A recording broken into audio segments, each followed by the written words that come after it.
is brought to you by Head Start Basketball. He was as open and blunt as he could be about what the coaching profession was like. I will never forget this statement that he told me. He said, "Do you really want to do this for real?" And I'm like, "Yeah, coach, absolutely." He's like, "Okay." He said, "There's two things that you got to be. You got to either be half stupid or half crazy to do it." And I was just like, I guess I'm both. Edwind McGhee is the men's basketball associate head coach at North Park University in Chicago, Illinois. McGhee joined North Park after coaching for 4 years at NAIA Lincoln College, spending last season as the team's head coach. In his one season at the helm, McGhee guided Lincoln to a Chicagoland Collegiate Athletic Conference tournament runner-up finish and picked up a pair of wins against nationally ranked opponents. Prior to joining the Lynx, McGhee spent 2 seasons as the national postgraduate head coach at Victory Rock Prep in Bradenton, Florida. During his 2 seasons at the prep school level, McGhee also served as the associate head coach of the Victory Rock Prep national team. Edwin played his college basketball at DePaul University from 2010 to 2014, where he was a 4-year letter winner. He began his career as a walk-on and ultimately earned a full-ride scholarship by his junior year. McGhee got his start coaching in 2014 as a graduate assistant for DePaul University, spending 2 seasons at his alma mater. Hey Hoopheads, this January our partners and friends at Dr. Dish Basketball introduced their all-new CT Plus machine with a 21.5-inch touchscreen that allows players to train offline, build custom drills, compete in multiplayer mode, and view their stats in real time. Learn more at drdishbasketball.com and follow their incredible content at Dr. Dish B-Ball on Twitter, Instagram, Facebook, and YouTube. Mention the Hoopheads podcast and save an extra $300 on their Dr. Dish Rebel, All-Star, and CT Plus models. Visit drdishbasketball.com for details. That's a great deal, Hoopheads. Get your Dr. Dish shooting machine today. Hi, this is Matthew Raidbard, author of Lead Like a Pro, and you're listening to the Hoopheads podcast.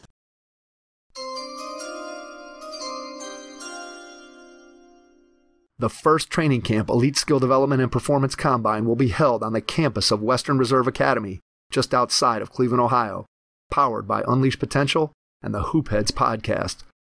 The camp is designed for boys rising to grades 6 through 9 and will take place June 29th through July 1st, 2023. An emphasis on improving individual skills in the context of a team environment will be the hallmark of the training camp. Mike Klinzing from Head Start Basketball and the Hoopheads podcast and Joe's Decision from Unleashed Potential will serve as the camp directors of this inaugural training camp. Campers can expect 3 days of hard work, intense skill instruction, and learning how to be a great teammate on and off the court at the training camp. Players will participate in 10 elite skill development sessions led by some of the best coaches from across the country. Visit headstartbasketball.com to get registered.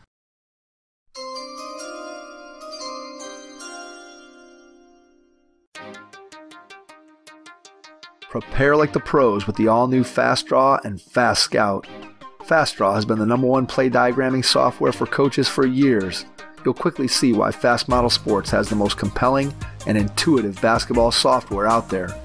For a limited time, Fast Model is offering Hoopheads listeners 15% off Fast Draw and Fast Scout. Just use the code HHP15 at checkout to grab your discount, and you'll be on your way to more efficient game prep and improved communication with your team. Fast Model also has new coaching content every week on its blog, plus play and drill diagrams on its Playbank. Check out the links in the show notes for more. Fast Model Sports is the best in basketball. Take some notes as you listen to this episode with Edwind McGhee, men's basketball associate head coach at North Park University. Hello and welcome to the Hoopheads podcast. It's Mike Klinzing here without my co-host Jason Sunkel tonight, but I am pleased to be joined by Edwind McGhee, the associate head men's basketball coach at North Park University in Chicago, Illinois. Edwin, welcome to the Hoopheads pod. Mike, thanks so much for having me. Absolutely. Yeah, absolutely. Excited to have you on. Looking forward to diving into all the things that you've been able to do in your basketball career, both as a player and as a coach. Let's go back in time to when you were a kid. Tell me a little bit about your first experiences with the game of basketball. I'm probably dating myself or aging myself right now, but I was born in 1992 in the prime Jordan era. And obviously I was too young to kind of understand what was going on, but I had parents who were, raised in Chicago. So we had all this bull stuff around. And by the time I was about age of 3 or 4, I had my first Fisher Price rim in the living room. So I think that's probably where it really started, was with that Bulls era. And my mom was a huge fan, her being born in Chicago. And I have two brothers that, one is actually about 13 months older than I am. And, at that age, we wear the same things. So my mom got 2 of everything. And only thing different we had was I had a Scottie Pippen jersey. And there's a picture somewhere hanging around at the house.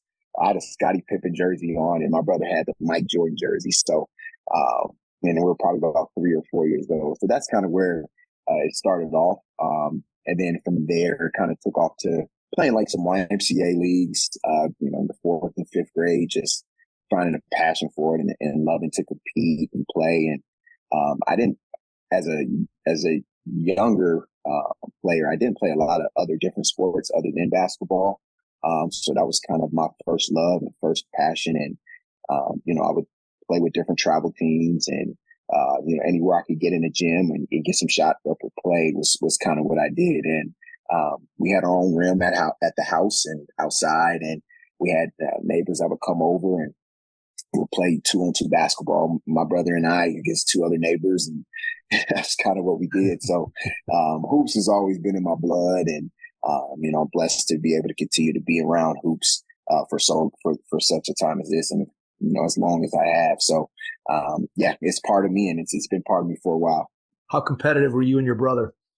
Very competitive. And, he'll probably say something different, but I lead that series all time, for sure. Of course. So, if he listens to this, he'll know for sure that, I lead that series, all time. But, it was very competitive. We grew up in a competitive, family, and, winning, it's not everything, but it is important.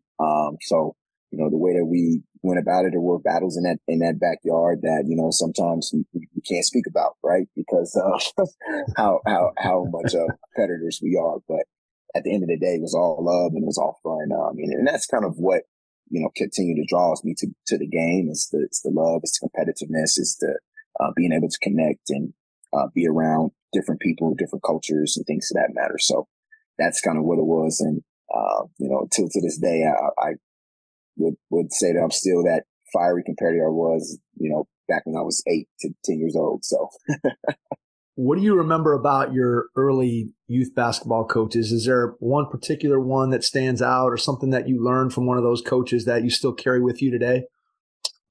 Absolutely. There's probably quite a few, but one in particular was my 7th grade coach. His name is Coach Jagnon, and he was the first coach that I would say that I can, pinpoint where the love of the game really flourished from how he coached. It didn't matter how old we were. It didn't matter where we were from. He coached us as if we were trying to win a national championship. And that was something that I really appreciated back then. And, one thing in particular that I remember from Coach Jagnon is that, growing up as a little tot, you sometimes don't have the most perfect mechanics when it comes to shooting the basketball. So I would be shooting the basketball with 2 hands and it would go in. So I thought I was like, hey, I'm good. I'm ready.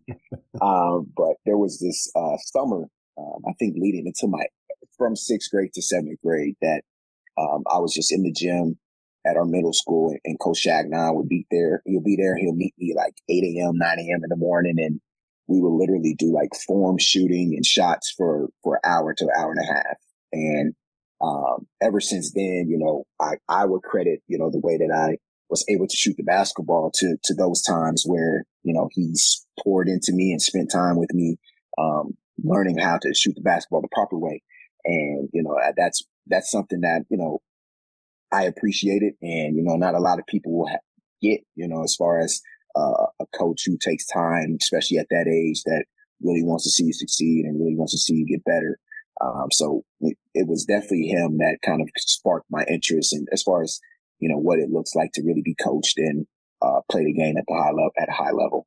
Yeah, absolutely. I mean, having somebody that takes that interest in you at a young age, obviously that can have a huge impact on your development as you go forward. It sounds like, so again, you're talking about 6th grade into 7th grade. It sounds like you were pretty serious about your game. As you said, it was the only sport really that you were playing. So what'd you do in the time you could take it from, let's say, as a high school player? What were some of the things that you were doing to get yourself better? How much were you playing pickup basketball? How much were you playing AAU basketball? How much were you in the gym working on your game by yourself? Just give me a little bit of an idea of what your routine was. Let's look at maybe an off season, a summer off season in high school, what that looked like for you.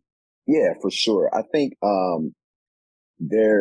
so I'm originally from Champaign, Illinois, and it's U of I country. Everybody knows it from the Fighting Illini, and there was always good basketball and good players in that area that were older and would play at the parks. We call it the Six Pack. It was on campus, and we'll go to the Six Pack every Saturday, probably from 11 a.m. to 3 p.m. And these aren't just normal basketball runs. These are grown men coming from all over the town that's going to play at the Six Pack. And there's 3 courts that's going on at one time. And there's a winner's court, a loser's court, and so on and so forth. And it was extremely competitive. And so over the summer, that's what I would do. I'll go out, I'll go play. I'm probably not getting the most shot attempts, but I'm playing my tail off, trying to prove my worth and, be able to hang on one of those teams and not get picked last and, those things. So, that's kind of what I did, my first like freshman and sophomore years, in high school. And then in, kind of towards my junior and senior year, I kind of leaned more into getting more skill development, at school. And we had a coach, Coach Verdell Jones, who also had a son who played at Indiana University some years ago. He used to hold sessions at our high school, and we'll be in there for about an hour and a half, 2 hours, working on skill development, working on different reads and those things. And that's how I would spend my summer, especially my junior and senior year. The crazy thing about high school is that was the first I started actually playing football as a freshman. It was the first time I started playing football, and I was like, you know what, I'll try it out. My friends are playing, all of my guys are playing, I'll try it out. So that was my first. I got my first kind of taste of football, and that was my freshman year. And then I think it was summer training camp or something like that. I had like strained a ligament in my leg really bad, hurt like for weeks. And I was like, yep, that's it. I'm done. Not playing. I'm gonna stick to this hoop thing. And, going into my sophomore year, I told all my friends, I was like, yeah, I'm just going to stick to the basketball thing and, just call it quits in the football. And our head football coach at the time, varsity, he got a whiff of it. And, I was a decent athlete. So I could catch the ball. I could run a little bit. So, he saw some promise in me, I guess, in the football field. And he would like come get me out of class just to talk to me about playing. It's like, hey, we're going to play you as a sophomore in varsity. And I'm like, nah, coach, I'm good. That sounds like a lot of football coaches I know. I'm like, coach, I'm good. And so he actually got my homeboys in on it too. It's like, man, got to get Edwin to play. Got to get Ed to play. So, my guys got in my ear. So I decided to play my junior and senior year football. But there was kind of a time where there was a rift because I was really, really serious about basketball leading into my senior year. And that's when I was really in the gym really hard. And the same time I was in the gym at that time was the same time that we had two-a-days for football. And I was just telling coach, like, hey, coach, like, I really want to play basketball, at the Lynx level. I will be there for the first official practice, but, this summertime window I have is dedicated to hoops. And he understood. So, which was nice. And, I got to kind of get the, best of both worlds as far as making sure that I was putting all my effort and energy into hoops as well as football once that season had occurred. So that was kind of my high school, I guess, basketball story when it comes to that. And it was memorable for sure. Love the competitiveness that we had. We actually got to play, 2009, our crosstown rivals won the state championship, and they had to run through us at the regional tournament. So it was super competitive, a lot of fun, a lot of great basketball players from the area at that time. So it was something that I always look back to and be like, man, that was a fun time. That's obviously a great memory. Do you have another one, something that sticks out as your favorite memory from playing high school basketball? It's a great question. I do. So my senior year, we had a fellow classmate who didn't play basketball. He was a tennis player. But he was just like the ideal guy and the ideal student, like straight A's. Just was one of my good friends. We had a French class. He was in my French class. I'll never forget. And there was like 6 of us in there. So it was just like, we always had this interaction, and, he was a huge Illinois fan. And I was telling him that I was, at this point, I was just, taking visits to Purdue, nothing like official as far as like visits or anything like that, just visiting schools. And he was like, you better not go to Purdue. And I was just like, gotcha. And, during our senior year, he went in for a gallbladder surgery, and, come to find out, once he was going into surgery, they found tumors, in his body. And, he didn't wake up from the surgery. And, he was, and for us as a class, it devastated us. Yeah. Because he was such like, his name's Keegan Van, and shout out to KB forever, man. He was just an ideal dude. And, when we heard the news, we're just like, there's no possible way that it could be him. Right.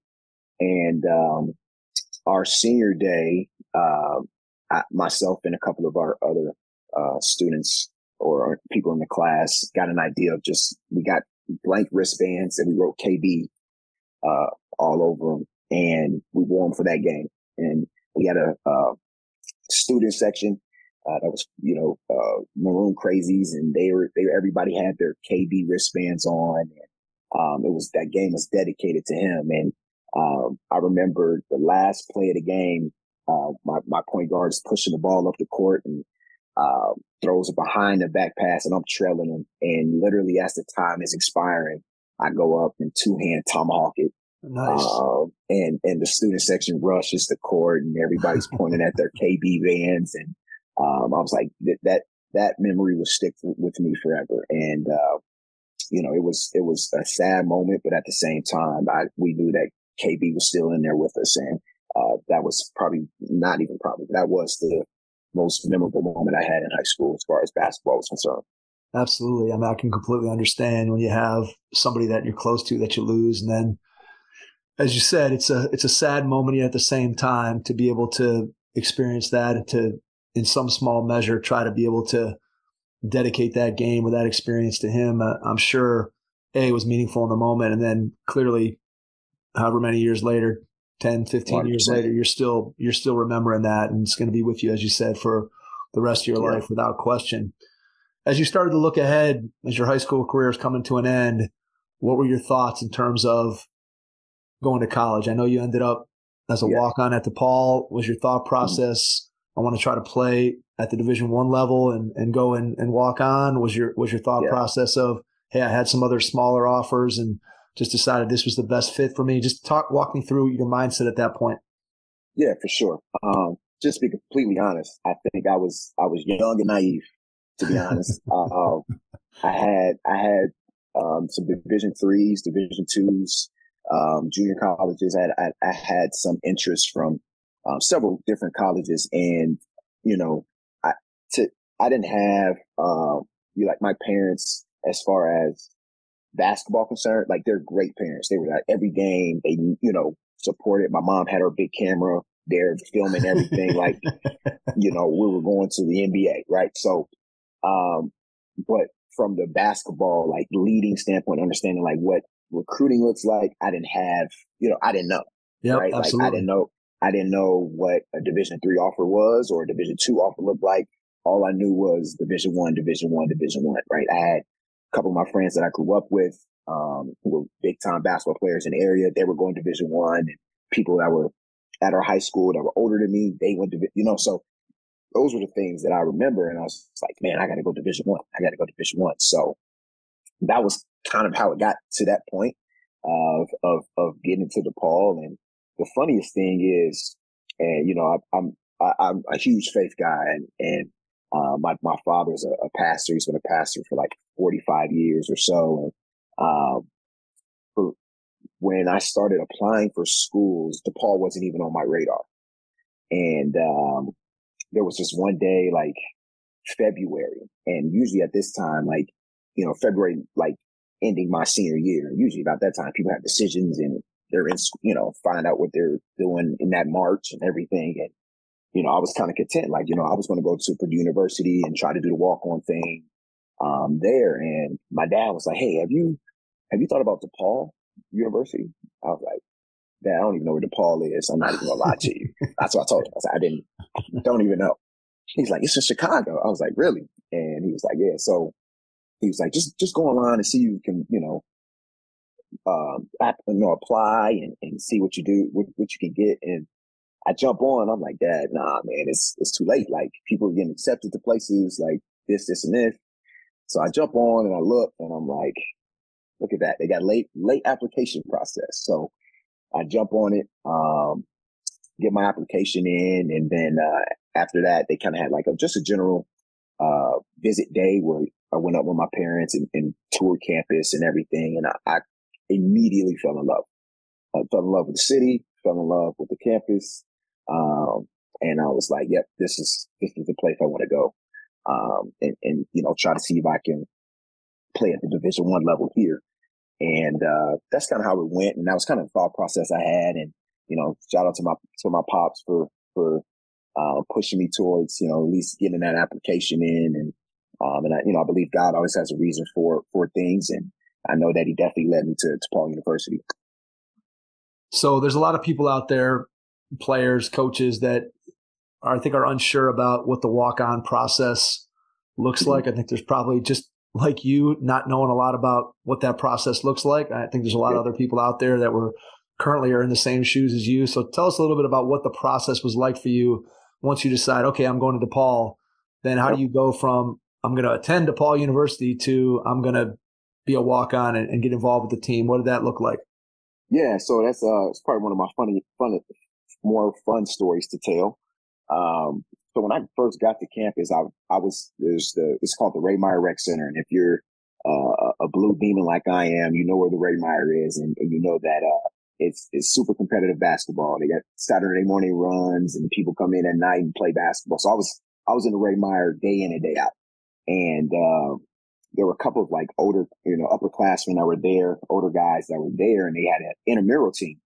And, I was in there playing, and I was playing pretty well. And there's a couple of those guys was like, hey, you want to play on our intramural team? And I was like, I don't even know what that is, but yeah, let's do it. Like, as long as it's competitive and I can play, I'm down. And, I was a freshman at the time, and all these other guys were like seniors, and, I'm playing pretty well. And they were like, man, you might want to try out. And I was like, yeah, I mean, I definitely want to, like, how does that look and things of that matter. And there was, one guy who came back, who actually played for DePaul years before I got there. He came back just to visit, and he saw me play, and he was just like, hey man, you probably should go try out. Like, I think you have a good chance. And that kind of gave me the encouragement I needed. And, I found out when those tryout days were, and, went, and it was about a 2 to 3 day thing that they had. And all they really did was, or what happened was, there were like, 5 or 6 guys that were trying out, and we came in and we practiced with the team. And it was like in the summertime, almost beginning of fall. And we just go in and we're practicing with the team for the first 2-3 days. And, I'm watching these dudes. These dudes are incredible athletes. And, I'm a decent athlete at the time, but I'm like, man, these dudes are good. They can play. Like, how am I going to stick out? Like, not stick out for the guys who's walking on, but how am I going to stick out for everybody that's already on the team, the guys who are on scholarship? That was my thought process. And I was just like, all right, I know what I'm good at. I know I play my tail off, and I'm competitive. So there was a segment where, if you lose a drill or whatever, or it's a conditioning segment, that we're running sprints. And I kid you not, for every sprint that we ran, I didn't lose. So I beat everybody that was on scholarship. I beat everybody that was trying out. Like, I was running, for my life, it felt like, so I wanted to make sure everybody know that I came in first in those sprints. And, I don't know how many, I probably didn't even shoot the ball maybe but 3 to 4 times in there, but I know I was the first one up and down the court every time they had a sprint. And, it was a great experience. It was a tough experience because, we were practicing with those dudes who were scholarship players and some dudes who've been at DePaul for 3-4 years. And, so it was a lot of fun, and it was just really, really competitive. And, the process after that was, I went home and went back to my dorm, and I got a call from the GA at the time, and he called and said, "Hey, we want you to come back and, just practice a few more days with the team, and, just see how it fits and all these things." So, I was like, all right, cool. So, I'm in that. Now it's just me, right? Like, none of the other guys that were invited back. So it's just me, and I'm not really in practice. I'm like off to the side, like doing some shoot drills, ball handling drills, things to that matter. And, I'm doing this for like 2 more days. And, I go back to my dorm, I get another call, and he was like, "Hey, I want you to come back, and, I want you to talk to coach and meet coach and talk to him, Coach Brunell, about, being a walk on and things to that matter." So, I get back to the gym the following day, and, it's the GA, and who's actually, Brandon Bailey, who's now with the Detroit Pistons now. It was the GA at the time. And Brandon called me, and he was just like, "Hey, yeah, come back to the gym." And Coach Purnell was sitting there, and he was just like, "Hey, Edwin, we thank you for trying out this year, and we appreciate you coming in and playing your tail off. And but unfortunately, this is like verbatim. I will never forget this conversation. Like, unfortunately, we're just going to go with the guys we have, but we appreciate you. We hope that you come. We hope that you come back and support the team this year." And like, Brandon is standing next to Coach Purnell, and as soon as he says it, Coach Purnell leaves. And Brandon was just like, he's looking at me and I'm looking at him. I was like, "Hey man, thanks a lot." He's like, wait. What did he just say?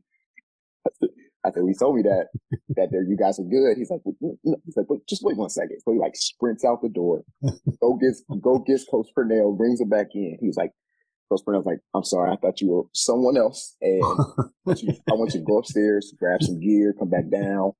And we want you to practice today." So, I'm still like in this trial phase where I'm like, I don't know if I made it or I know if I did. So there was this one practice I remember we went out to All-State Arena. It's like our first practice out of All-State Arena, which is in Rosemont, Illinois.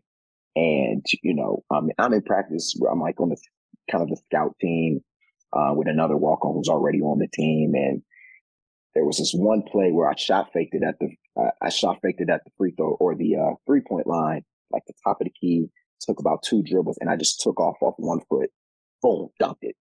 And I was just like, whoa, I did not see that coming for myself, but that was nice. So like, that was like kind of the icing on the cake. So when we got back on the bus and got back to campus, Coach Purnell like pulled me to the side. He was just like, "You probably know by now, but we just want to officially offer you a walk-on spot on the team, and you can call your parents and let everybody know that you're officially a Blue Demon and a part of the Blue Demon program." And I was, obviously very, very grateful and thankful and super excited. Called my mom and my dad right away to let them know, like, man, this is a blessing. And it's kind of started from there. So it was kind of up and down situation, if you would, as far as actually getting on the team. But nevertheless, it happened the way it should have. That's hilarious. I mean, it's funny just to think about how that whole process went, and Brandon, the GA's got to run out and go get Coach Purnell. That's just, I mean, I could see it. I can see that scene playing out in my head. I could picture it as clear as day, what that looked like. And again, how you had to be feeling in that moment and trying to figure out, am I on the team? It seemed like I was going to be, and now maybe I'm not. And then I am all of a sudden. And so I'm sure everybody, that's like, I got cut and put on the team in the same day. So you never know what can happen. That is entirely true. So once you get that official word and you start practicing with the team and whatever, how did it go in terms of, I know you hear all different kinds of stories depending upon what program you're with and the type of guys that you're with, and in terms of just the way that the walk-ons are incorporated into the team, and you hear good stories and you hear bad. So I'm assuming that yours, based on what I'm hearing and what I know about you, it sounds like it was probably a pretty good experience for you pretty quickly out of the gate, that the guys brought you into the fold and you felt like a part of it right from the start. Yeah, 100%. 100%. I think that, I got friends now that best friends now that I've met, on those teams that we still talked about every day, guys who were in my wedding, all those things. So, it was for me, the reason why, love the game is just being able to meet and impact new people, right? Like, my most memorable moments of being on the team is when a new class came in, right? And there's new freshmen, and we get to develop a relationship with these guys and bring them into the fold and all those things. And that's how I felt. I felt welcome. When I got on the team, there were obviously, upperclassmen, and there was other freshmen who were, scholarship guys that I, kind of hung out with and got close with. And the big thing about it was they didn't treat me like a walk-on, right? They invited me to, if they wanted to get in the gym, they'd say, hey, let's get in the gym. If they wanted to invite me to a little event, hey, let's go to this event together. Like, we always hung out with each other, which was big time for me, and it felt welcome when I got there. And for me, it kind of led into having more of a vocal role as far as being on the team, which is very rare for walk-ons to have that kind of voice.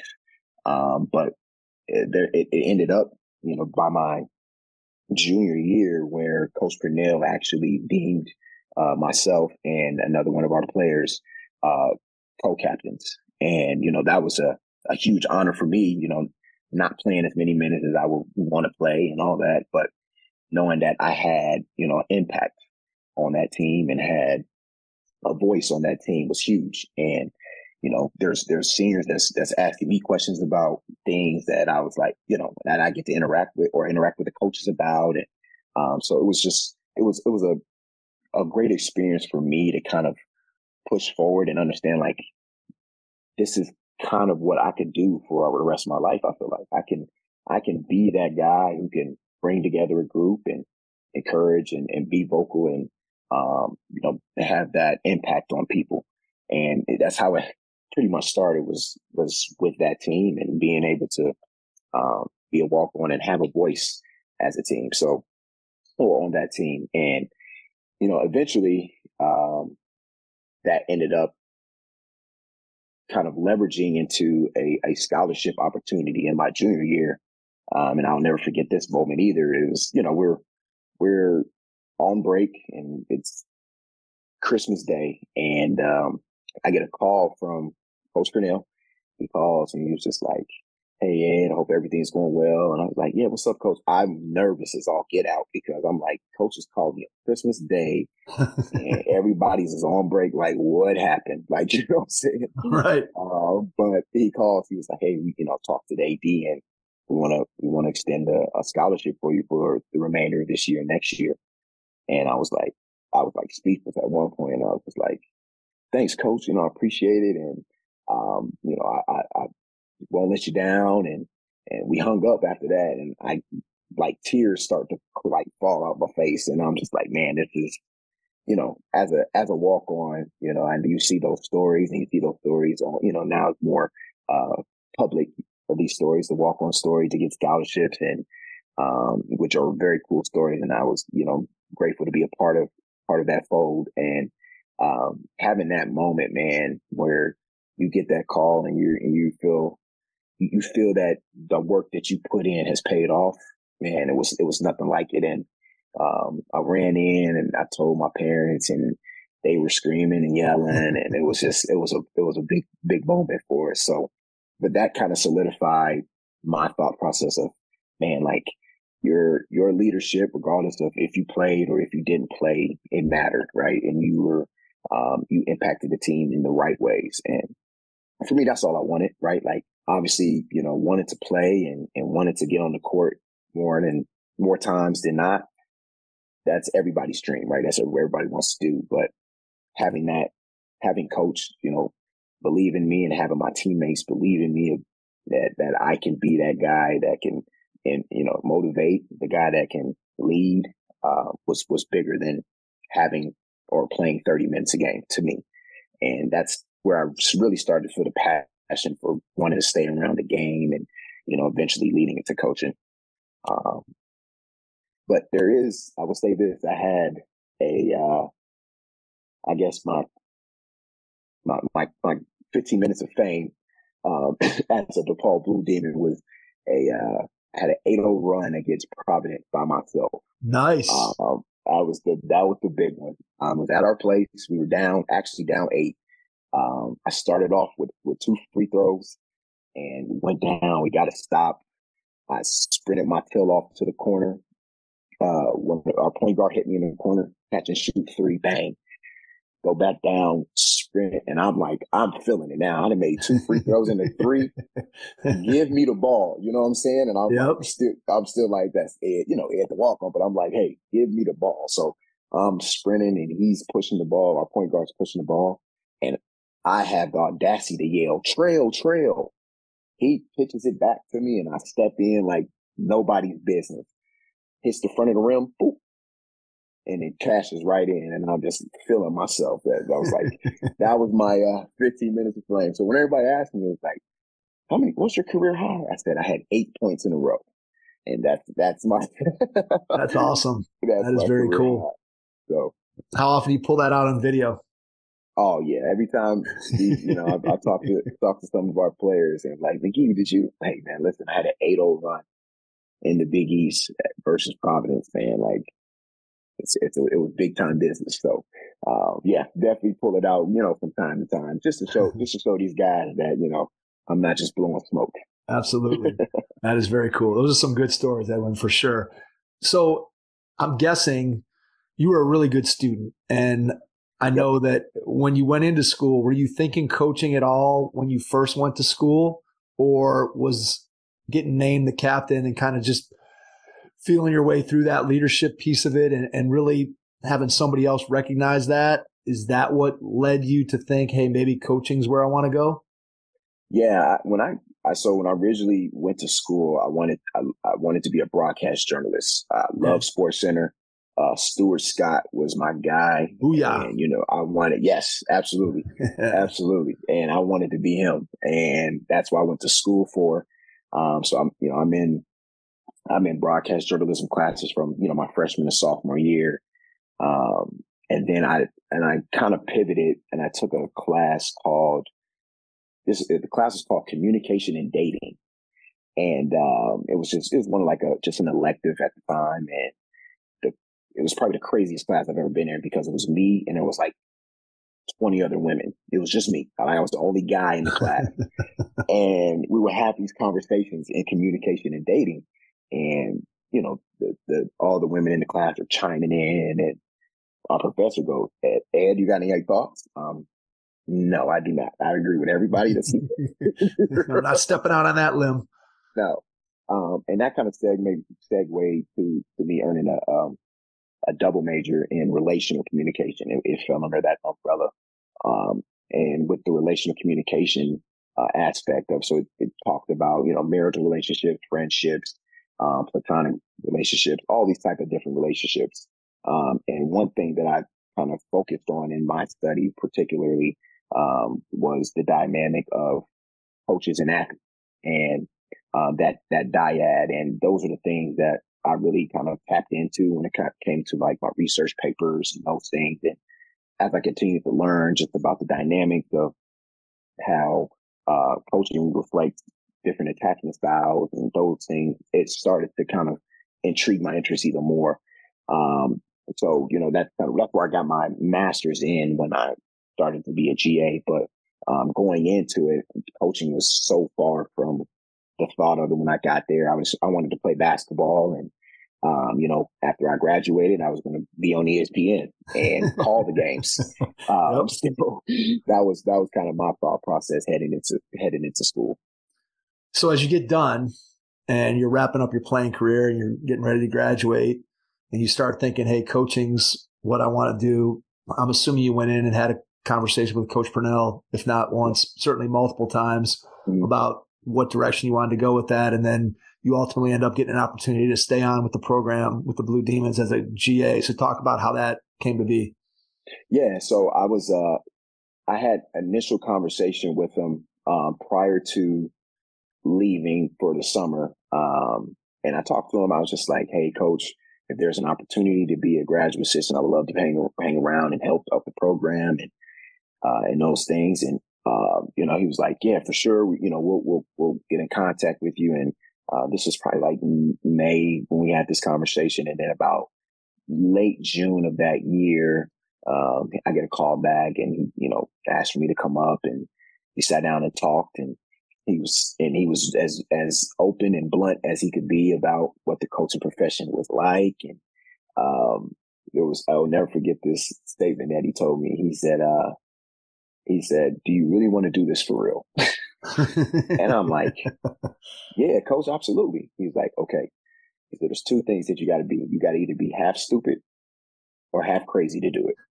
And I was just like, I guess I'm both. He was there like, you go. well, he said, if you're both, then you're ready. So, ever since then, I'll never forget that when he told me that. He was telling me, he's like, there's going to be days where you're going to miss, he was giving me examples like you might miss your daughter's recital because there's a game that day, or there's, something that's going on with the family that you just can't get to. And he's just kind of bringing down to me like all the things that could happen when it comes to this profession. And I was like, at this time, I'm 22 years old. I'm not far from thinking about a family. And I'm like, oh yeah, I can handle it. I'm good. Like, yeah, that sounds good. So, that's kind of where it started there. And then, that August is when I officially joined the staff as a GA with Coach Purnell. What was the transition like going from a player under Coach Purnell to being a colleague and working alongside him and kind of seeing what was going on behind the scenes, maybe things that you weren't necessarily aware of or even knew what was going on as a player? Oh, yeah. That's a great question. First of all, it was humbling, to say the least. You go from the guy who's one of the guys who's getting their stuff washed, right, to the guy who's washing the stuff, right? Washing the jerseys and washing the laundry. And it's funny because there was teammates of mine that I had the year prior that I'm now making sure that their grades are okay, and making sure that they're in the gym, and making sure that their jerseys are washed, and making sure they're hung up. Like, it's just a humbling experience from that aspect of it, because obviously, you go from kind of the top of the totem pole to like right back to the bottom, man.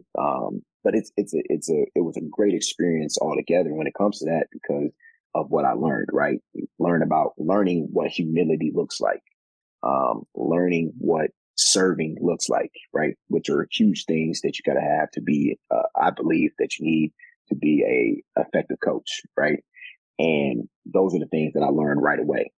And then obviously being under Coach Purnell and understanding what it really looks like to function at a high level as far as college basketball is concerned, is very different, right? Like from a player standpoint, you got practice, you got weights, you got to go to class, and it's like you just keep it going, keep it doing. And we got games, right?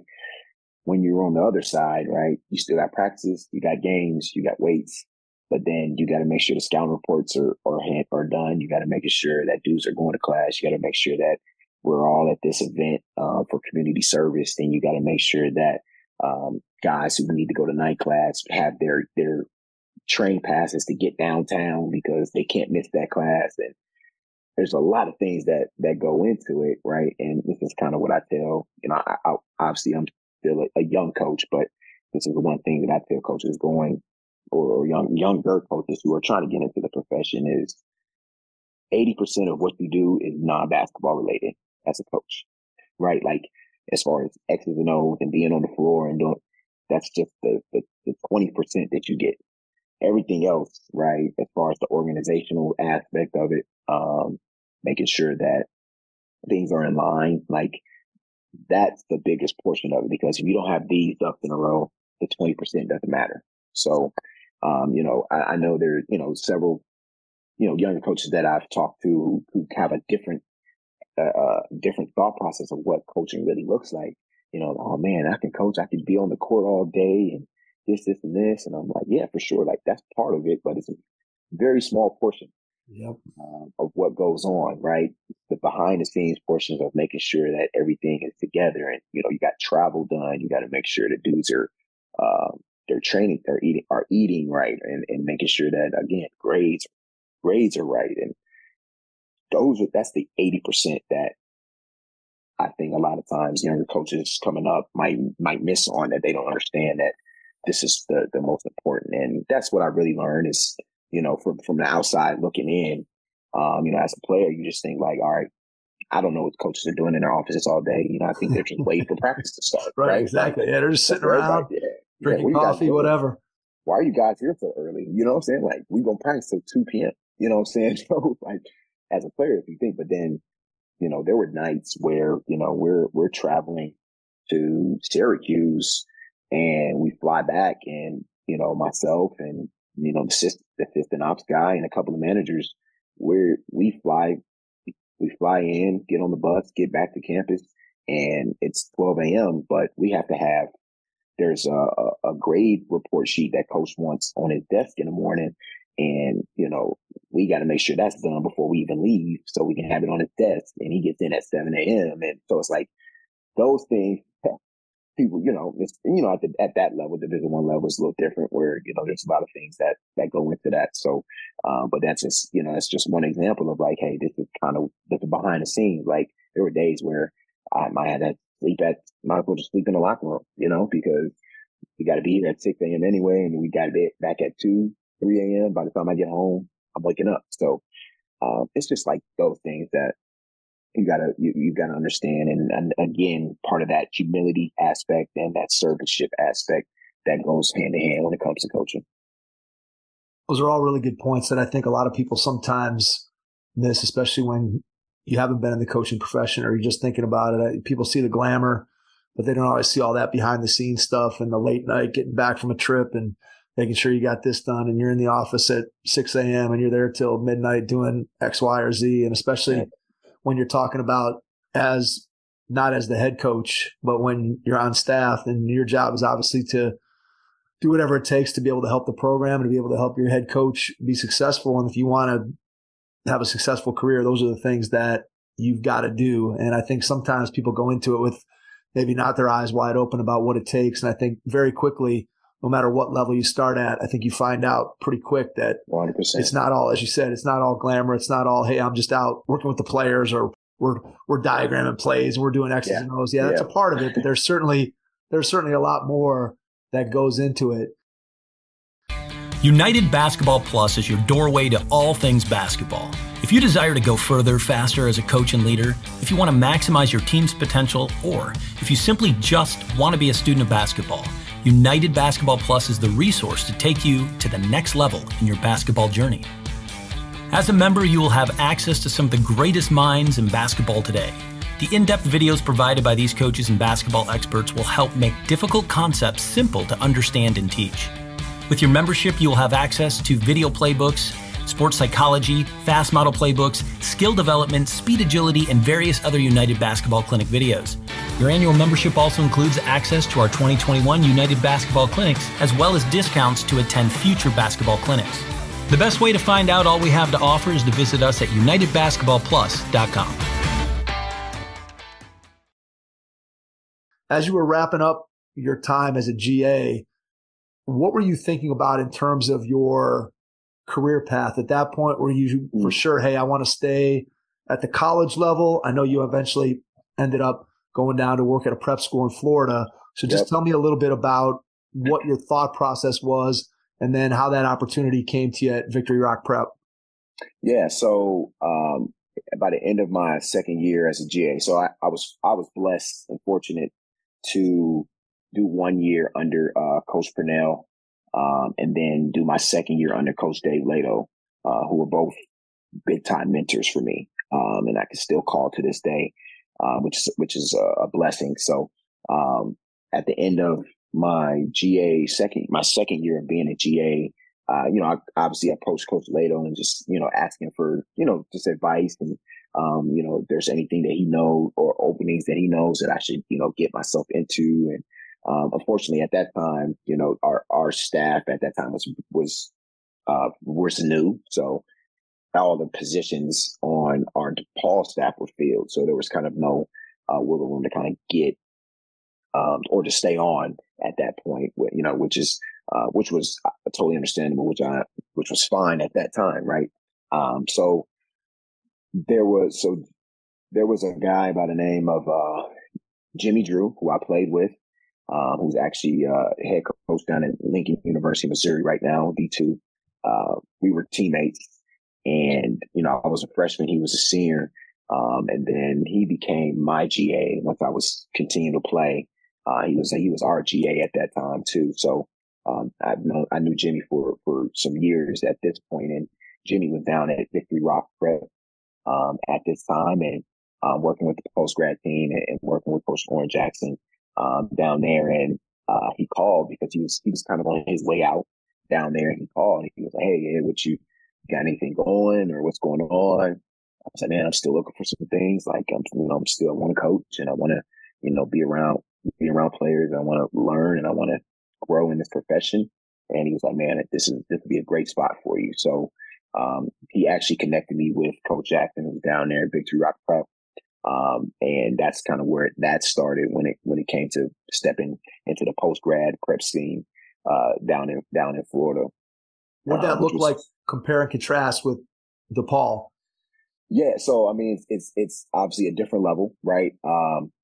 You as a coach down there, your responsibilities are heightened, right? Because there's more, not necessarily more to do, but you are so close to the players at that level, right? Where you got to make sure everything is all the ducks are in a row, right? And these are no longer really grown adults that you're taking care of. These are kids.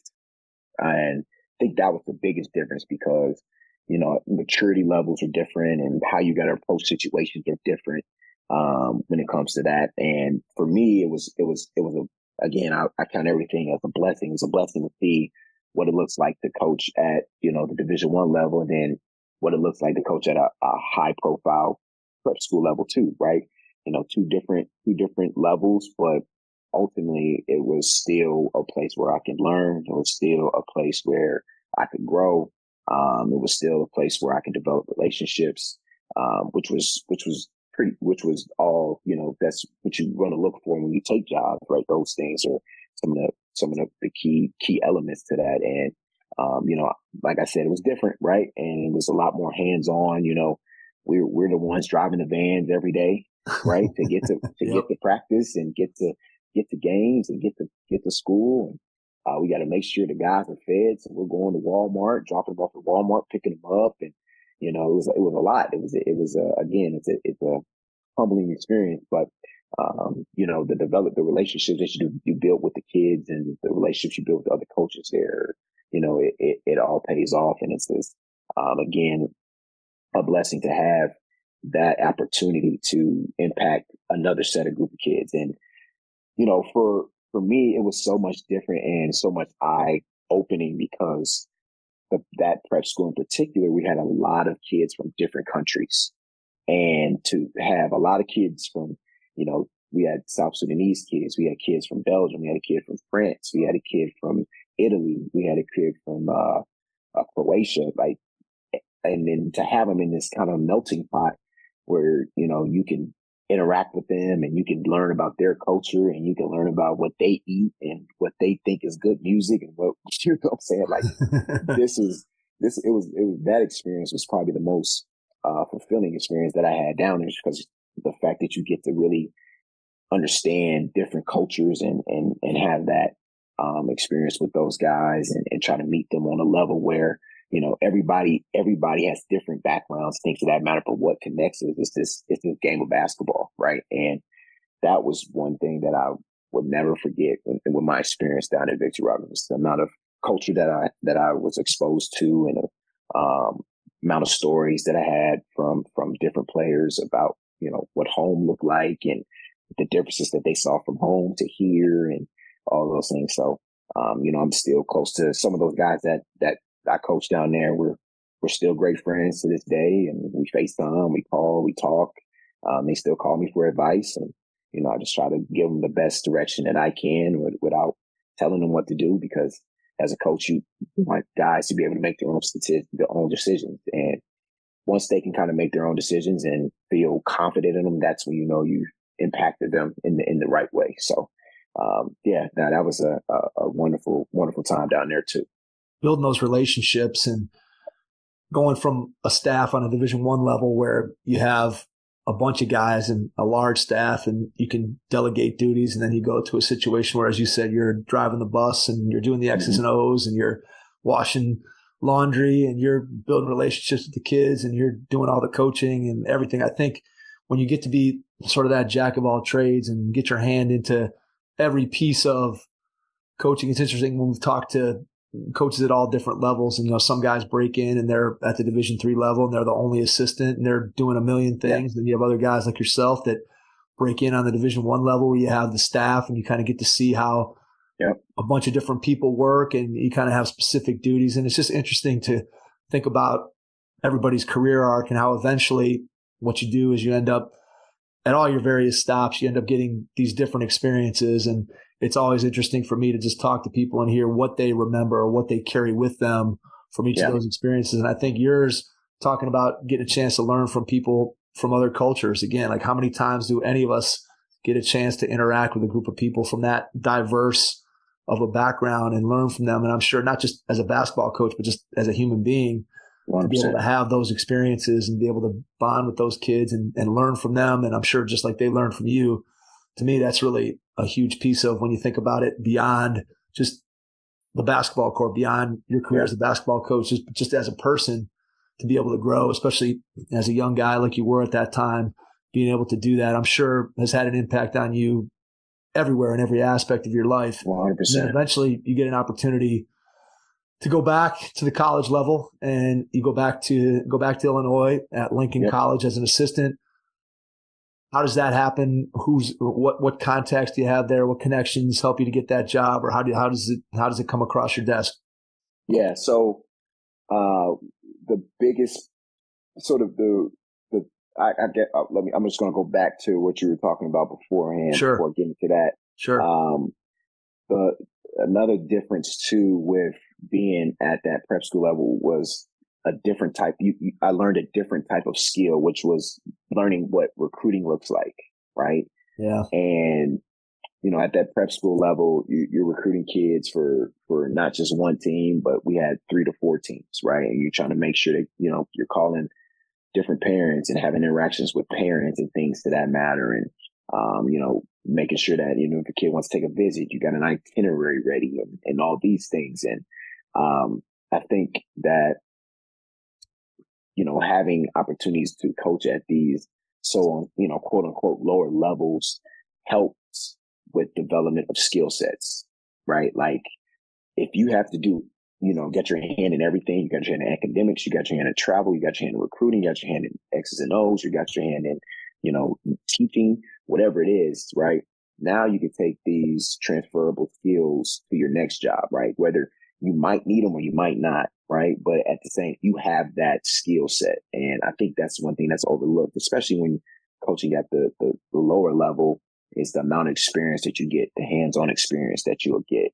And, kind of leading into your Lincoln question is I had a guy that I was working with down in Victory Rock who was connected to the current assistant at Lincoln at that time, and he was on his way out, and he called the guy that I was working with at Victory Rock. He was like, "Hey, are you interested in this? Like, I'm about to get out. This thing, this, and this." And the guy I was working with was like, "Hey, no, I'm actually not. I've got something already in the works." And he gave the guy my number, and he called me. He was like, "Hey, would you be interested in coming back and coaching at Lincoln and this?" And I was just like, "Yeah, man, I was trying to get back into the college level." And at this time, I was very unfamiliar with what the NAIA was, to be honest. I knew Division I, Division II, Division III, JUCO, prep school, obviously, but NAIA was, foreign to me at the time. And I knew that they were transitioning from junior college to NAIA, and it was going to be a 4-year institution at that point. And I was like, yeah, I want to get back closer to home. I want to get back into the college level. So I had a conversation with the head coach at the time, who was Pat Lepper, one of my best friends to this day. We talk almost every week.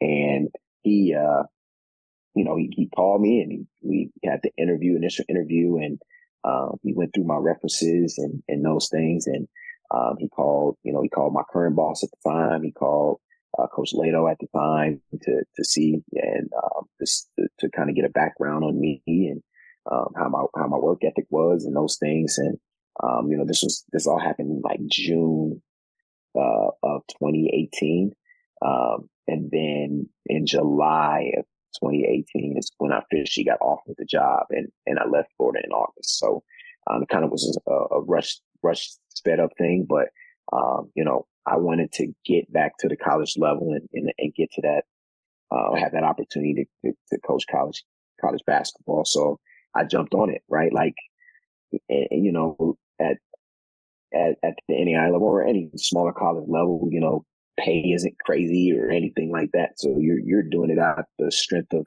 loving the game and wanted to coach and wanted to make an impact. And that's what I wanted to do, and was blessed and fortunate to be on the staff where, we were very open, very transparent, about goals and, not just individually, but as a team. And, we had some pretty good players, at Lincoln College too. So that always helps. And, we were pretty successful, at that time. So it all worked out. And like I said, like, I think, this is, again, faith-based speaking on my behalf. I believe that I'm called to not opportunities, but assignments. And what I mean by this, I think that God assigns me to different locations and different situations at certain times. And I say this because I was at Lincoln College my first year as an assistant, and there was this kid I coached at prep school, literally the year before, post grad, and he went to a Division II school, and he at the Division II school, just didn't work out, and had to leave. And he calls me. He was just like, "Man, Coach McGhee, like, I don't know what to do. I can't go back here. Like, I just want to go somewhere and play this, and this." I said, "Hey, man, listen, you can come here. I'll talk to coach, and, I'll let him know what your situation is, but we're going to try to get you here." And that time it all happened in like a week. He came down, he visited, we got him registered, and, we were rapid about it, and we got him in, and he ended up being a 2-year starter, led us in scoring that year, and ended up an honorable mention All-American at the NAIA level. And, that part of being at the right place at the right time, really resonated with me, because if I wasn't there, or if he couldn't call me, if we didn't have a spot, like, what would have happened to him, right? He probably would have never been in school. He probably just dropped out or whatever it was. I don't know. But I know that my assignment was to be at Lincoln, and not necessarily just for him, but just to be around those individuals and around those student athletes that I was assigned to, and God knew I needed to be around. So that was huge for me. And I was, always think about, whether it's at the highest level possible or, at whatever level that I'm coaching basketball is, am I in the right assignment, right? Not necessarily chasing that opportunity, but am I in the right spot where I'm supposed to be impacting a certain group of people? That's a powerful statement. I mean, it really is when you think about putting yourself into those positions where you can have that kind of impact and looking at it and asking yourself and knowing, hey, I'm in the right spot and I have the right feel. And again, as you said, when your faith leads you to places and then you have things that happen to you while you're there that make it clear that you're in the right spot. And it sounds like that's what it was for you at Lincoln. While you were there, you spent 3 years as an assistant, and then eventually you get an opportunity to take over as the head coach for a season. But talk a little bit about what you learned as an assistant that helped you when you became a head coach. I think the one thing that I learned was, first of all, I truly appreciate my boss, Pat Lepper, at the time for having the trust in me to delegate, right? And he felt comfortable with enough to let me, he just gave me things and gave me tasks to do, and I would knock them out. And that obviously gained more trust. But him giving me that opportunity to do more and continue to do more year in and year out ultimately prepared me for having an opportunity to be a head coach, because if I'm able to know what the budget is and how to work the budget and understand that, we got to have these conversations with our vice president about, travel and whatever it is, these conversations that you got to have, or these, how we go about certain things and how we handle academics and how we handle this and how we do this, and having him, having him delegate those things to me, right? Ultimately, again, I talk about those transferable skills, gave me a wider skill set to understand and to be coherent about what's going on and how things should be handled. And talk, he gave me scheduling, right? This is the first time I really had to do college scheduling, and and what college scheduling looks like, and what day can we play? Can we do a back-to-back here? And or we won't be home for a few games here, so we need to find a away game here, and what a guaranteed game is. And so I'm learning as I go, and I think that was the biggest takeaway I had as an assistant, was being able to have certain tasks that ultimately would prepare me for if there was an opportunity to be a head coach, that it would happen. So that was my thought process in that, and I took everything that I can handle, and I tried to knock it out the park. And I appreciate him having trust in me and doing those things, because like I said before, it allowed for my skill set to be widened and understand what it really looks like to run a college program. Absolutely. Now you get a chance to be the head coach. What's that transition like? What was different? What was unexpected? Just give me an idea of sort of what it was like for you to take over that head coaching position and what you learned in that first season. I always joke and say, I'm like, man, I was so bad. I was so bad. Like, dude, you don't know what you're doing. So first of all, when everybody says it's different, that one seat over is different, it's night and day. And the reason is because you take everything personally, right? Like, dang, you just lost 2 in a row. That was me, right? It doesn't matter what happened or something, like that was me. We lost 2 in a row because I'm not the best coach that I could be, or dang, this kid has a 2 Ds and 1 C and he's on the borderline and getting an F. That's on me. We're not doing enough study hall. We're not doing this. We're not. So everything at that point became a little bit more personal. And I think one of the biggest transitions I had to make was because as an assistant, I was more so the liaison between the players and our head coach, right? So guys can come to me and be like, Coach, man, like this going on. But, I need some help, and, there might be some things that I don't want to put on our head coach's plate that I'll just take, right? And so he doesn't have to know about or don't have to really worry about, right? And I'll do it, and things of that matter, or, there's conversations that they just want to have, with me, and I, just like, all right, cool. Like, but now it's like a point where I'm the guy that needs a liaison, and I need that buffer, because it's different when you have kids that you coached as an assistant, and now you transition being the head coach, because there's a different expectation level that I have now. Not necessarily saying it's a different one, but the expectation I have now is going to be vocalized a little different than it was when I was assistant, if that makes sense. Because of what that title holds. And I had these conversations with those guys. That was the first thing I did when I got the opportunity to be a head coach, is I had those conversations. Like, I want you guys to know these things. Know this. I am still the same Coach Ed. I'm still the same Coach McGhee. I have not changed. Just the position that I am, but the position that I'm in has changed, right? Like, I'm still the same dude. I'll joke. I'll play around with you, and, I'll do all those things, but my expectation level and the way that I'm going to carry out those expectations are going to be a lot different. And if you can rock with me on this, right, we're going to be fine, right? But if there's if you really don't think you can, then, we got to talk about what the alternative is.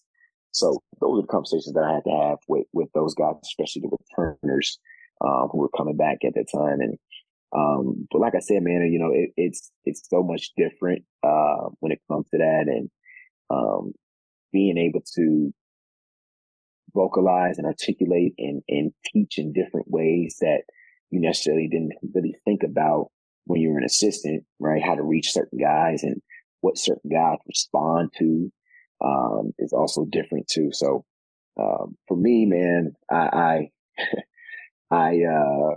look back at it, and we started off, I think 0-6 to start the year.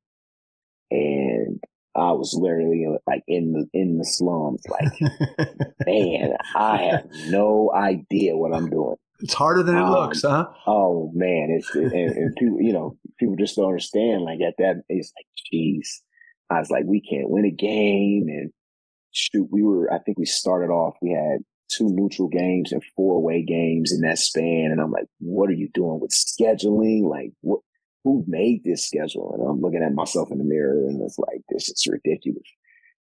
So yeah, it's a learning experience. And, I was fortunate and blessed enough to have, people I can lean on and have these conversations.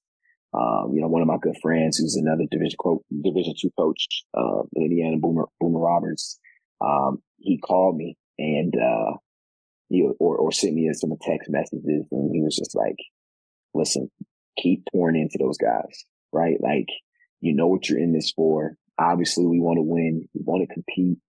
And he was kind of giving me his story about, like, I probably won 2 games my first year as a head coach, right? And I'm just like, man, and like, just having, people in your corner that understand and have the heart, right, to reach out and have the heart to share their experiences and be vulnerable. That's what the coaching profession should be about. It should be about those shared experiences. It should be about, lifting each other up. And obviously, if we're competing, we're competing. But, at the end of the day, man, it's about developing those relationships and being there for, especially if you've been in it before, being there for those younger coaches who are coming up and they're trying to figure it out. And, so I was blessed to have, people in my corner that encouraged me and lifted me up during that time and lifted us up during that time. So, but no, Mike, it's not an easy transition, to say the least. Your first impression is everything when applying for a new coaching job. A professional coaching portfolio is the tool that highlights your coaching achievements and philosophies, and most of all, helps separate you and your abilities from the other applicants. The Coaching Portfolio Guide is an instructional, membership-based website that helps you develop a personalized portfolio. Each section of the portfolio guide provides detailed instructions on how to organize your portfolio in a professional manner. The guide also provides sample documents for each section of your portfolio that you can copy, modify, and add to your personal portfolio. As a Hoopheads Pod listener, you can get your coaching portfolio guide for just $25. Visit coachingportfolioguide.com/hoopheads to learn more. All right, let's talk about the transition going the other way. So now you go to North Park. Mm-hmm. Tell me about the why behind that and what made North Park an attractive situation for you. So this is another crazy story. So at the end of our season, I was planning to go. We went. My wife and I went down to New Orleans for the Final Four. This is our first Final Four. So we're like, yeah, we're going to do it. So we were super excited. We're driving to the airport, and I get like somebody sends me a text message, and it was like, "Hey, did you see that email about an all-employee meeting and followed by an all-student faculty meeting or all-student meeting?" I was like, "No, I didn't pay attention to it, or I didn't see it just yet." So I look on my phone. I was like, "That's kind of weird." I'm not going to be there because I'm on my way to the airport, so this is kind of awkward. But I guess they had a Microsoft Teams set up for it. So we get to the airport. I'm in the terminal with my wife, and I jump on this Microsoft Teams meeting, and it's the president of the college. He jumps on, and he's talking about Lincoln and its history, and I'm like, this is kind of weird. And he finishes off with like, barring any unforeseen circumstances, Lincoln College will be closing down at the end of the semester. And my eyes got super big, my jaw dropped. My wife is, she's listening on, like she's got an earbud in and she's listening, and she looks at me, and I'm just like, babe, I don't know what to do. Like, what does this mean? So like, I'm like going on a super high, like, we're going to have a good time down in New Orleans. To like, goodness gracious, like, I just lost my job. Right. And at that moment, the first thing that I could think about was my kids, the student athlete. And I was just like, man, I'm not there. Like, I can't even talk to them about what's going on. Like, that is hurting me. It's hurting me. So I'm on a flight for like 3 to 4 hours. I text our group chat. I'm like, hey, fellas, as soon as I land, we're going to jump on a Microsoft Teams meeting or a Zoom meeting, and we're going to talk. And, I know you guys are probably going to know the news before we can jump on, but I'll just let you know that we're going to talk about this.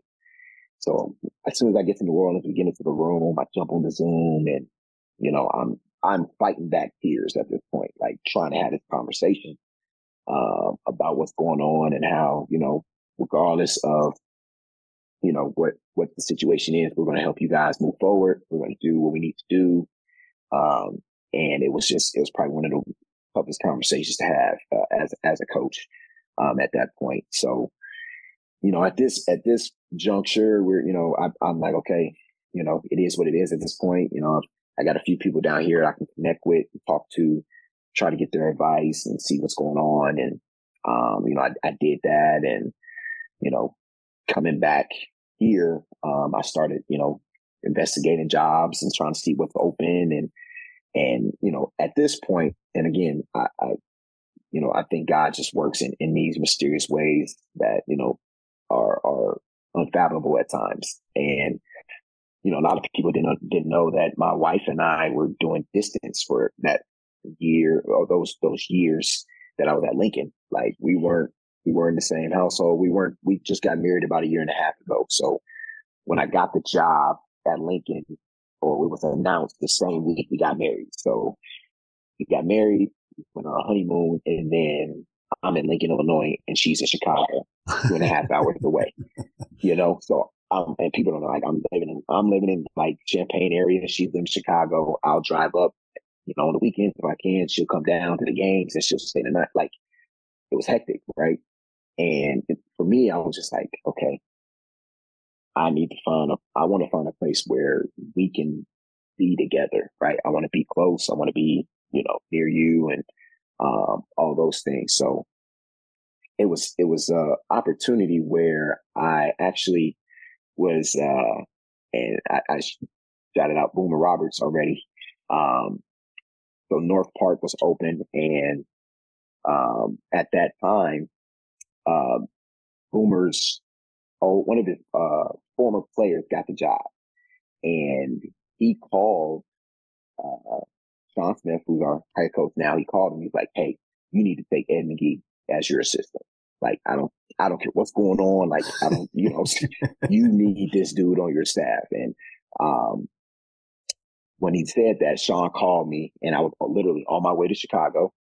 And as I'm on my way to Chicago, Sean and I had like a 45-minute to an hour talk, and we hit it off like right away. We're talking about kind of philosophies. We're talking about, how we approach the game, and, what we like and what we don't like. And we're just like, we're having at it. And I get off the phone, and I say to myself, I'm like, oh yeah, I can work for this guy. Right. And I was still in the mix with some other jobs at the time. And, he thank God for Coach Smith. He held out, moving forward with anybody else. And I told him, like, hey, Coach, like, I'm in the mix here with a couple of jobs that, I'm interviewing right now, and if these things, and these are other head coaching jobs. So if these fall through, I'm over there with you, and we're gonna get this thing rolling. So it was about, at this point, it's around March or Aprilish, May.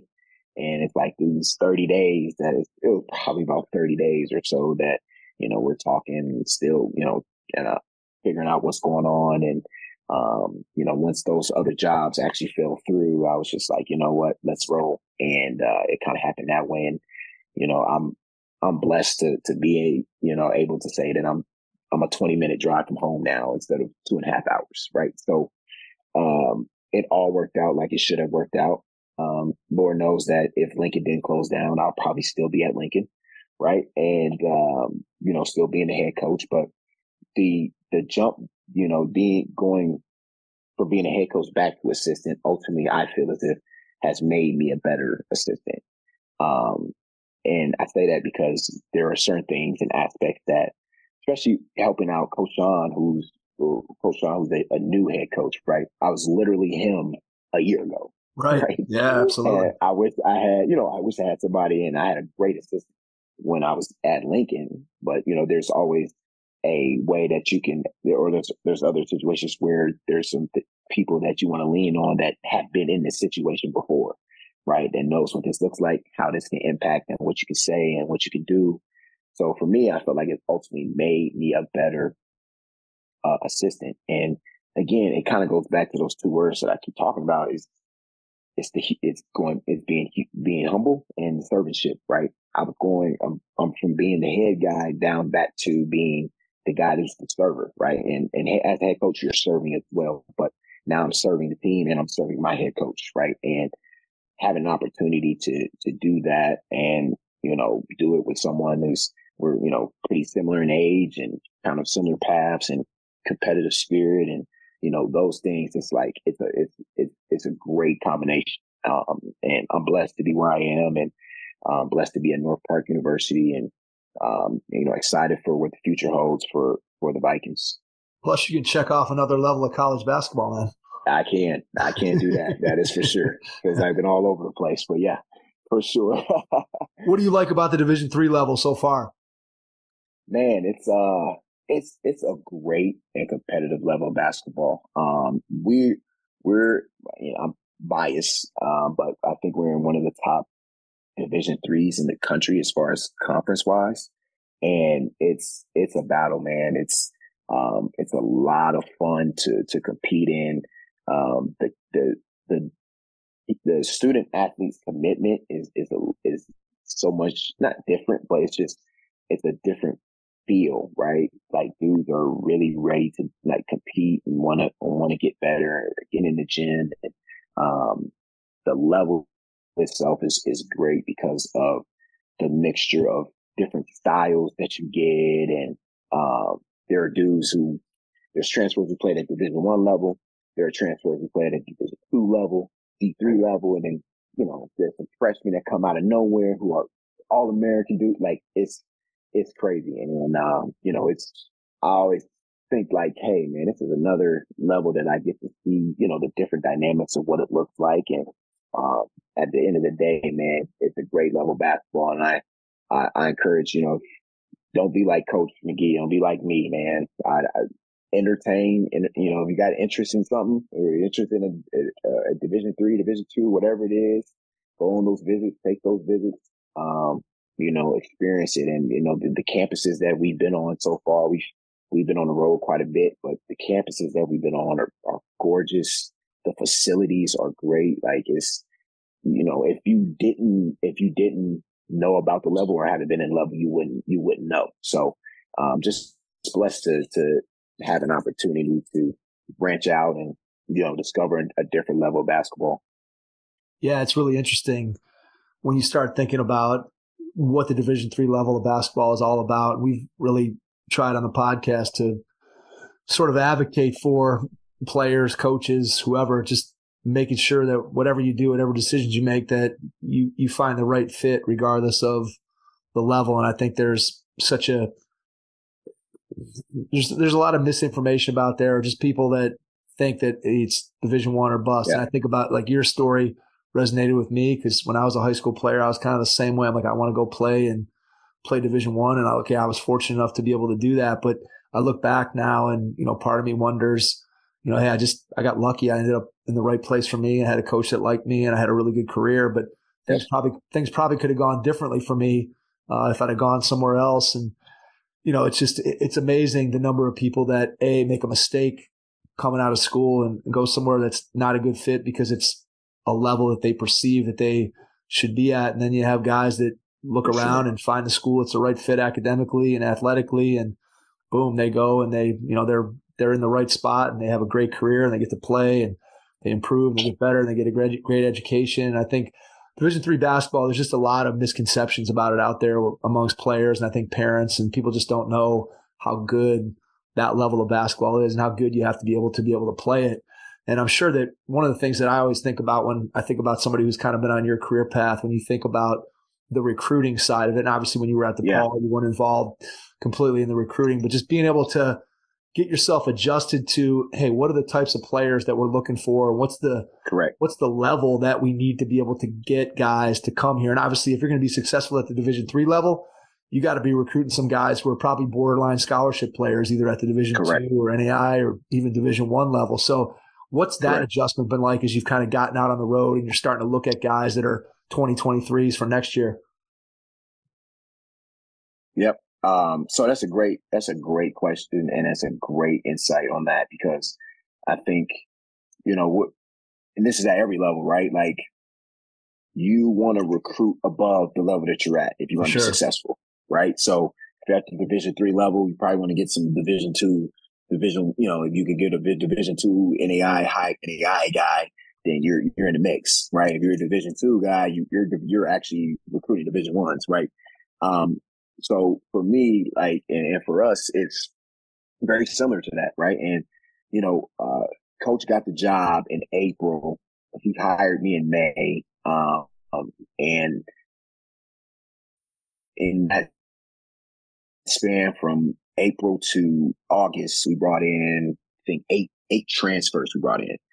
And, you know, we got a transfer who was a former walk-on down in Stetson. He's on our team now. We have a Division II transfer who's on our team. We have 2 Division IIIs transfers who start. So we took the transfer route this year. And right now it's working pretty well for us at the moment. So, you know, it's different, right? And obviously we're still recruiting for 2023, and we're looking at, you know, we're looking at talent, very talented kids. And, you know, the difference is a little bit too, is that obviously we can't offer athletic scholarships. So, you know, one of the main questions that we always talk, you know, about to recruits is, you know, what's your GPA? This is how we can break down the academic money that you're going to get. And, you know, if you're you got FAFSA done, and you can get your Pell Grant and this, and, you know, so it's that portion of it that I think that is, more strategic when it comes to recruiting, because obviously you want to get the most talented players, but you also got to get most talented players that can pay. Right. So Absolutely. it's a little bit different, especially when you're recruiting freshmen and those things. It's that aspect of it that you got to really dive into and understand that. And, I think as a recruiter, or as a assistant who's recruiting, to have the creativity, right, to make sure that these kids can get in and make sure that these kids can afford it, right? Like that's crucial. And I'm, even speaking at the NAIA level, like we didn't have full ride scholarships, right? We had a pool of money where we had to, piece it together here, piece it together there. Yep. So it's the creativity part too about what you're going to do with the scholarship or the lack thereof, when it comes to recruiting. And, for me, I love it because you're getting guys who are, have to be dedicated to the classroom in a certain capacity, right? Because if they don't, then, the amount of money that they're receiving from the school is not going to be what they want to receive, right? And it's a blessing in that way too. So, it's a different way of recruiting. And when it comes to that, right, because we can't offer you scholarship money, but what we do offer, is that, we're going to love you. We're going to coach you hard. We're going to compete. We're going to have fun. Like if you want to have a great college experience, right, that's what we're going to provide. And, at the end of the day, that's what kids want, right? Whether they go Division I, Division II, Division III, kids want to be able to play and they want to have a great experience. So if you can provide those things and, correlate your culture to those things, then you'll find the right players for your team. Absolutely. All right, Edwin, we are coming up towards an hour and a half. I want to ask you one final 2-part question. So part one is, when you look ahead over the next year or two, what do you see as being your biggest challenge? And then the second part of the question is, when you think about what you get to do every day, waking up and going in and coaching at North Park, what brings you the most joy? So your biggest challenge and then your biggest joy. It's a great question. I think the biggest challenge that I have is getting myself better when it comes to being a coach who, how can I put this? Being a coach who is as consistent and as reliable as I can be, right? I think there's times where, obviously the balance of home life and coaching life, right? I'm a year and a half in, right, of marriage, and my wife and I were thinking about having kids. And, when that aspect comes into play, it's a lot different than what you have when you don't have kids, or the things that you do when you don't have kids. So for me, I want to continue to be the best, like, husband and father eventually that I'm going to be, but also the best coach I can be, and making sure that those, that part of me aligns, right? And that I'm not, taken away from something to take away from something else. So I think that's the biggest challenge for me moving forward. And then the biggest joy, man, I think is just being able to come home every day after a long day of work, or after a loss, or after, a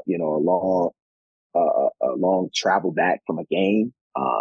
Those are some things that people take for granted, right? Like I was doing distance last year, and, my wife and I, while we were dating and engaged, we did distance before. So the joy that I get is win, lose, or draw. Like I get to come home, and be with my family. And, I got extended family with the players that I have and the coaching staff that I have. So, that's the biggest joy that I have right now. And it excites me, and it allows for me to be a better coach, because I don't have to necessarily worry about, driving 2.5 hours and making sure that I'm here for a certain event or things of that matter. I'm right down the street, and, that allows for, my wife and my family to come to the games more often, and those things too. So that's my biggest joy, man. And obviously being able to coach the game that I love, I mean, there's nothing like it.